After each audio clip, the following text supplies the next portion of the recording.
ప్రాజెక్టుపై జాతీయ dam safety authority సూచనల మేరకు ముందుకు వెళ్లాలని నిర్ణయించారు. 3 బ్యారేజీల్లో నీటిని నిల్వ చేయకుండా తక్కువ ఖర్చుతో ఎత్తిపోసే అవకాశాలపై చర్చించింది. బ్యారేజ్లకు తాత్కాలిక మరమ్మతులు చేసినా వాటి మనుగడకు భరోసా ఇవ్వలేమంటూ ఇచ్చిన నివేదికలోని అంశాలపై సుదీర్ఘ సమాలోచనలు చేసింది.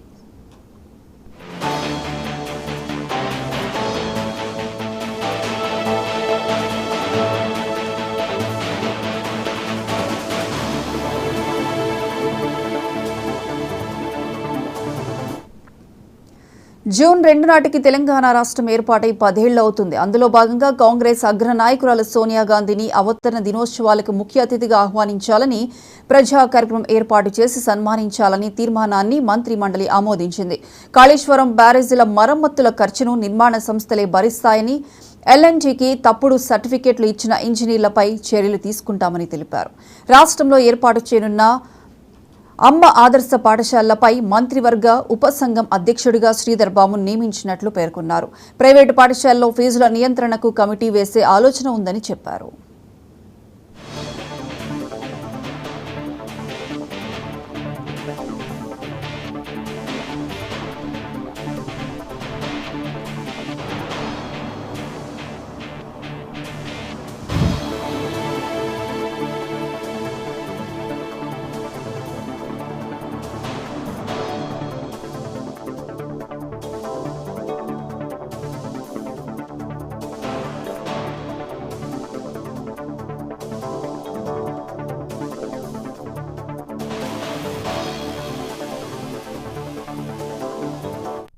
మంత్రి మండలి సమావేశంలో వ్యవసాయం, విద్య, కాళేశ్వరం ప్రాజెక్టులపై ప్రధానంగా చర్చ జరిగింది.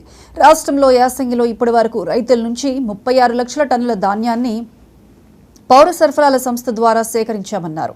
గతంలో ఎన్నడూ లేని విధంగా 3 రోజుల్లోగా రైతుల ఖాతాల్లో డబ్బు జమ చేశామన్నారు.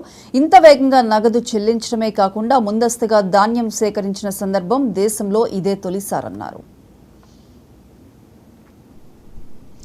గత 10 ఏళ్లలో రైతులు ఎదుర్కొన్న ఇబ్బందులను దృష్టిలో పెట్టుకుని గింజ తరుగు లేకుండా ధాన్యం సేకరించడానికి నిర్ణయం తీసుకున్నట్లు తెలుస్తోంది.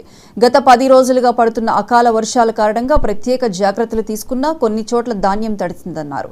ఈ తడిసిన ధాన్యాన్ని కనీస మద్దతు ధరకు కొనుగోలు చేయాలని అధికారులకు ఆదేశాలు ఇచ్చారు. ధాన్యం తడిసిన రైతులెవరూ ఆందోళన చెందవద్దు, కనీస మద్దతు ధరకు రూపాయి కూడా తగ్గకుండా ఇచ్చి కొనుగోలు చేయడానికి డిసైడ్ అయ్యారు. ఇటీవల అకాల వర్షాలతో పంటలకు వాటిల్లిన నష్టంపై జిల్లా కలెక్టర్, వ్యవసాయ శాఖ అధికారులు ప్రభుత్వానికి సమాచారం ఇచ్చారు. పంటలు దెబ్బతిన్న వారికి నష్టపరిహారం ఇవ్వాలని మంత్రి మండలి నిర్ణయించింది. ఆలస్యంగా పండించిన ధాన్యాన్ని వేగంగా కొనుగోలు చేయాలని కలెక్టర్లను ఆదేశించినట్లు తెలుస్తోంది.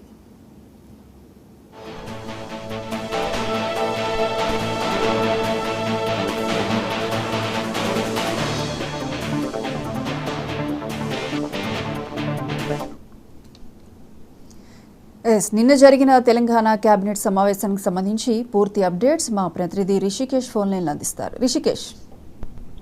ప్రియాంక, మొత్తంగా తెలంగాణ రాష్ట్ర ప్రభుత్వానికి సంబంధించినటువంటి మంత్రివర్గం భేటీ అయింది. 2 రోజులు ఆలస్యంగా, అంటే కేంద్ర ఎన్నికల సంఘం యొక్క పర్మిషన్ కోసం ఎదురు చూసినటువంటి మంత్రి వర్గ సమావేశానికి ఎట్టకేలకు కొన్ని షరతులతో కూడినటువంటి పర్మిషన్ ను కేంద్ర ఎన్నికల సంఘం జారీ చేసింది. అయితే ప్రధానంగా రుణమాఫీ, అదేవిధంగా విభజనకు సంబంధించి, పునర్విభజనకు సంబంధించిన ఈ 2 అంశాలపైన ఎలాంటి చర్చ కొనసాగకూడదని, అదేవిధంగా ఎన్నికల్లో పాల్గొన్నటువంటి అధికారులు ఎవరు ఈ సమావేశంలో ఉండకూడదు అనేటువంటి షరతులతో కూడినటువంటి అనుమతిని కేంద్ర ఎన్నికల సంఘం జారీ చేసిన నేపథ్యంలో ఆ అంశాలను పక్కన పెట్టి మిగతా అంశాలపైన దృష్టి సారించింది రాష్ట్ర ప్రభుత్వం. ఈ యొక్క మంత్రివర్గ భేటీలో ప్రధానంగా వ్యవసాయానికి సంబంధించి రైతాంగ సమస్యలపైన, కాళేశ్వరం ప్రాజెక్టు యొక్క మరమ్మతులపైన, అదేవిధంగా విద్య, రాబోయే కాలంలో అకాడమిక్ ఇయర్ కి సంబంధించినటువంటి విద్యకు సంబంధించినటువంటి ఈ 3 అంశాలపైనే సుదీర్ఘంగా భేటీ జరిగినట్టుగా మనకు తెలుస్తోంది. 3 గంటల పైగా జరిగినటువంటి సుదీర్ఘ భేటీలో ఈ 3 అంశాలే కీలకంగా చర్చించారు. అయితే వ్యవసాయానికి సంబంధించి రైతాంగ సమస్యలు, యాసంగిలో వచ్చినటువంటి పంట ఇప్పటి వరకు పూర్తి స్థాయిలో కొనుగోలు జరగలేనటువంటి అంశం తెరపైకి వస్తున్నటువంటి నేపథ్యంలో ప్రతి ఒక్క గింజను ప్రతి ధాన్యాన్ని కొనుగోలు చేయాలంటూ కూడా మంత్రివర్గం నిర్ణయించింది. దీని ద్వారా అంటే యాసంగిలో వచ్చినటువంటి ఇటీవల కాలంలో కురిసినటువంటి 10 రోజుల నుంచి కురిసిన అకాల వర్షాల కారణంగా చాలా చోట్ల రైతుల యొక్క ధాన్యం తడిసిపోయింది. దీంతో కొన్ని చోట్ల మొలకలెత్తినటువంటి పరిస్థితి కూడా రైతులు ఎదుర్కొంటున్నారు. అయితే తడిసిన ధాన్యాన్ని, మొలకెత్తిన ధాన్యాన్ని, ప్రతి గింజను కూడా కొనుగోలు చేయాలంటూ కూడా రాష్ట్ర ప్రభుత్వం నిర్ణయించినట్టుగా మనకు తెలుస్తా ఉంది. ఈ మంత్రివర్గ భేటీలో ఇదే అంశాన్ని కీలకంగా తీసుకున్నారు. మొత్తంగా ఇప్పటికే 36 లక్షల మెట్రిక్ టన్నుల ధాన్యాన్ని కొనుగోలు చేశామని, దీనికి సంబంధించినటువంటి రైతులకు పేమెంట్స్ కూడా చేశామంటూ కూడా మంత్రివర్గం చెప్పుకొచ్చింది. మరోవైపు రాబోయే రోజుల్లో ప్రతి గింజను కొనడమే కాకుండా 1,00,000 మెట్రిక్ టన్నుల ధాన్యాన్ని సేకరించాలనేటువంటి ఒక నిర్ణయం తీసుకుంది. మరోవైపు రాబోయే వానాకాలం పంటకు సంబంధించి ఎలాంటి చర్యలు తీసుకోవాలి, ఈ వానాకాలం పంటకు సంబంధించి కూడా ప్రధానంగా రైతులకు ఇచ్చేటువంటి విత్తనాలు కావచ్చు, అదేవిధంగా ఎరువుల విషయంలో జాగ్రత్తగా ఉండాలి. అదేవిధంగా సన్నపు రకాల వడ్లు ఎవరైతే వేస్తారో వారికి 500 రూపాయల బోనస్ ఇవ్వాలనేటువంటిది మంత్రివర్గంలో నిర్ణయించినట్టుగా మనకు తెలుస్తుంది. మరోసారి ప్రభుత్వం అదే నిర్ణయాన్ని పునఃపరిశీలించినట్టుగా మనకు తెలుస్తుంది. సన్న రకం వడ్లు వేసిన వారికి మాత్రమే వ్యవసాయ శాఖ దీనికి సంబంధించిన విధి విధానాలు, ఏ రకం సన్న వడ్లకు బోనస్ వస్తుంది అనేటువంటిది వ్యవసాయ శాఖ తీర్మానం చేసి రైతాంగానికి తెలియజేయాలంటూ కూడా సూచించింది. దీంతో వానాకాలం పంటకు బోనస్ అయితే ప్రకటించింది మంత్రివర్గం, కానీ సన్న రకం వడ్లకు మాత్రమే అంటూ కూడా రైతులకు ఒక షరతు విధించినట్టుగా మనకు తెలుస్తా ఉంది. ఈ 2 అంశాలతో పాటుగా అమ్మ ఆదర్శ పాఠశాలలు అంటే విద్య సంబంధించినటువంటి పూర్తి స్థాయి అకాడమిక్ ఇయర్ సంబంధించినటువంటి విద్యలో పాఠశాలల యొక్క మరమ్మతులు కావచ్చు, ఉన్నత విద్య, అదేవిధంగా సాంకేతిక విద్య, పాఠశాలలో ఉన్నటువంటి మౌలిక సదుపాయాల పైన దృష్టి సారించింది. దీనికి ఒక 600 కోట్ల రూపాయల బడ్జెట్ ను కూడా కేటాయించింది. ఇప్పటికే దాదాపుగా 120 నుంచి 150 కోట్ల రూపాయలు మంజూరు చేసినట్టుగా కూడా మంత్రివర్గం చెబుతోంది.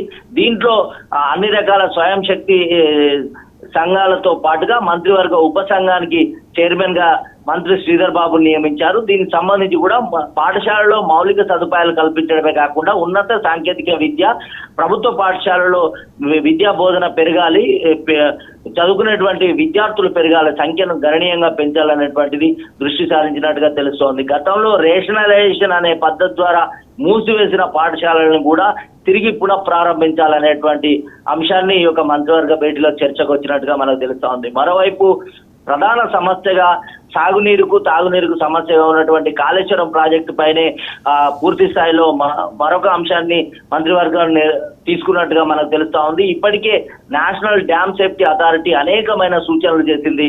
వానాకాలం వచ్చే లోపు దాదాపుగా ఇక్కడ మరమ్మతులు చేయాల్సిన అవసరం ఉంది.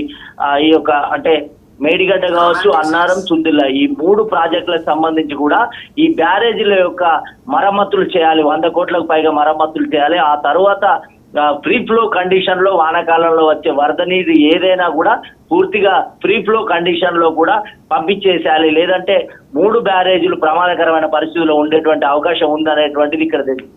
అయితే ఎల్ఎన్టీ సంస్థ ఏదైతే నిర్మాణ సంస్థ ఉందో ఎల్ఎన్టీ సంస్థ ద్వారానే ఈ మరమ్మతులు చేపట్టాలనేటువంటిది ప్రభుత్వం.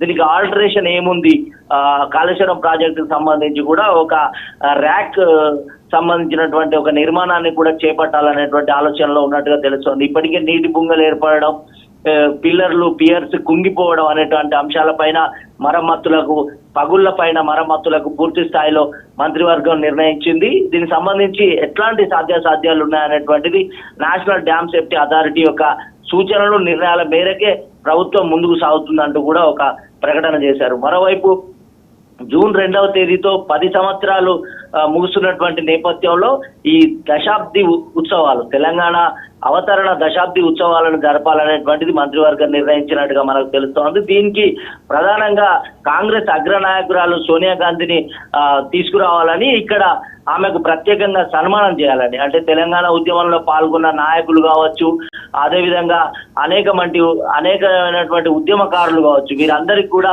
ఈ యొక్క ప్రజా సభను ఏర్పాటు చేసి తెలంగాణ రాష్ట్ర ఆవిర్భావ దినోత్సవ దశాబ్ది వేడుకలను ఘనంగా జరపాలంటూ కూడా మంత్రివర్గం నిర్ణయించినట్టుగా తెలుస్తోంది. ఇక్కడ సోనియా గాంధీకి తెలంగాణ ఇచ్చిన సోనియా గాంధీకి ప్రత్యేక సన్మానం చేయాలనేటువంటిది ఇక్కడ బట్టి విక్రమార్క చేసినటువంటి ప్రపోజల్ ను మంత్రి వర్గం నిర్ణయించింది. ఈ రకమైనటువంటి పూర్తిగా కాళేశ్వరం, అదేవిధంగా రైతాంగ సమస్యలు, విద్య, జూన్ 2న ఏర్పడేటువంటి అంటే ఆవిర్భావ దినోత్సవానికి సంబంధించి రాష్ట్ర దశాబ్ది అవతరణ దినోత్సవ సంబంధించినటువంటి వేడుకలు, ఈ 4 అంశాలపైన సుదీర్ఘంగా భేటీ జరిగింది. ఈ నిర్ణయాల తర్వాత అంటే ప్రధానంగా రైతాంగ సమస్యల పైన గతంలో ఉన్నటువంటి ప్రతి ధాన్యాన్ని కొనుగోలు చేయాలి, కనీస మద్దతు ధరకే కొనుగోలు చేయాలి, మొలకెత్తిన ధాన్యాన్ని కొనుగోలు చేయాలనేటువంటిది హర్షణీయంగా చెప్పొచ్చు. మరోవైపు సన్న రకాలమైనటువంటి వడ్లకు మాత్రమే వానాకాలం పంటలో వేసేటువంటి రైతాంగానికి బోనస్ ప్రకటించింది 500 రూపాయలు. అయితే ఇప్పటికే పాఠశాలలో మధ్యాహ్న భోజనానికి సంబంధించి సన్న రకం బియ్యాన్నే వాడతామనేటువంటిది ఎన్నికల హామీగా ఉన్న నేపథ్యంలో ఈ యొక్క ధాన్యాన్ని ఇతర రాష్ట్రాల నుంచి కాకుండా తెలంగాణ నుంచే సేకరించాలనేటువంటిది ప్రభుత్వం యొక్క యోచనగా మనకు తెలుస్తా ఉంది. కాళేశ్వరం ప్రాజెక్టు ద్వారా వానాకాలం పంటకు కావచ్చు పూర్తి స్థాయిలో తాగునీరు అందజేయాలి. దానికి మరమ్మతులు చేపించే ఎలాంటి అవకాశాలు ఉన్నా దానిపైన ఎలాంటి సంస్థతో పాటుగా నీటిపారుదల శాఖ అధికారులు, అదేవిధంగా నేషనల్ డ్యామ్ అథారిటీ ఇచ్చినటువంటి సూచనలు, నిర్ణయాలకు అనుగుణంగా ముందుకెళ్లాలనేటువంటిది ఇక్కడ మంత్రివర్గం నిర్ణయించింది. మరోవైపు విద్యా సంవత్సరానికి సంబంధించి ప్రభుత్వ పాఠశాలలో విద్యార్థుల సంఖ్య గణనీయంగా పెంచడమే కాకుండా ఉన్నత సాంకేతిక విద్యను విద్యార్థులకు అందజేయడమే కాకుండా ఇక్కడ ఉన్నటువంటి పాఠశాలలో మౌలిక సదుపాయాలు మెరుగైనటువంటి స్థితిలో ఏర్పాటు చేయాలనేటువంటిది ఇక్కడ ప్రధానమైన నిర్ణయంగా మనకు తెలుస్తా ఉంది. వీటితో పాటుగా జూన్ 2న దశాబ్ది ఉత్సవాలు, ఏదైతే తెలంగాణ రాష్ట్ర ఆవిర్భావానికి సంబంధించినటువంటి దశాబ్ది ఉత్సవాలను ఘనంగా జరపడమే కాకుండా కాంగ్రెస్ అగ్రనాయకురాలు సోనియా గాంధీని ప్రత్యేకంగా సన్మానించాలనేటువంటిది ఒక నిర్ణయంగా తెలుస్తోంది. దీనికి మాజీ ముఖ్యమంత్రి కేసీఆర్ ను కూడా ఆహ్వానిస్తున్నట్టుగా మంత్రివర్గం మనకు తెలియజేసింది. ఇది మొత్తంగా కూడా తెలంగాణ క్యాబినెట్ కు సంబంధించి ప్రధానంగా ఈ 4 అంశాలపైన చర్చ సాగింది. అయితే రుణమాఫీ, అదేవిధంగా రాష్ట్ర విభజనకు సంబంధించినటువంటి అంశాలపైన టీసీ ఏదైతే ఇచ్చినటువంటి షరతులను మంత్రివర్గం పూర్తిగా పక్కన పెట్టేసింది. ఈ 4 అంశాలపైన సుదీర్ఘంగా భేటీ కొనసాగిందని చెప్పొచ్చు Priyanka. Right, thank you Rishikesh.